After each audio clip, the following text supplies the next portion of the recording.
নাহমাদুহু ওয়া নুসাল্লি আলা রাসূলিহিল কারীম আম্মা বা'দ। আজকে একটি ফজিলত সম্পর্কে আলোচনা করব। সেই ফজিলতটি হলো বিসমিল্লাহির রহমানির রহিমের ফজিলত। যদি কোনো ব্যক্তি যে কোনো কাজ করতে গিয়ে বিসমিল্লাহির রহমানির রহিম না পড়ে কাজটি শেষ করে, তখন সেই কাজটি পরিপূর্ণভাবে সম্পূর্ণ হয় না। কারণ আদ-দুররুল মানসুর সেই কিতাবের মধ্যে উল্লেখ রয়েছে, যদি কোনো ব্যক্তি যে কোনো কাজ করতে গিয়ে বিসমিল্লাহির রহমানির রহিম পরে, তখন সেই কাজটি পরিপূর্ণভাবে সমাপ্ত হয়, আর সেই কাজের মধ্যে আল্লাহ রাব্বুল আলামিনের রহমত বরকত বর্ষিত হয়।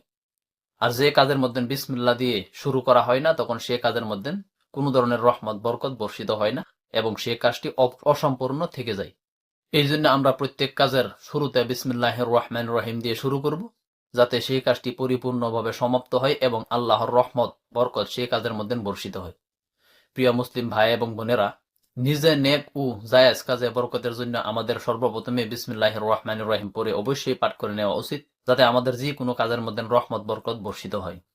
তাহলে আসুন আমরা সবাই মিলে যে কোনো কাজের শুরুতে বিসমিল্লাহির রহমানির রহিম দিয়ে শুরু করি এবং আমল করার চেষ্টা করি। আল্লাহ রাব্বুল আলামিন আমাদের সবাইকে আমল করার তৌফিক দান করুন। আসসালামু আলাইকুম ওয়া রাহমাতুল্লাহি ওয়া বারাকাতুহু।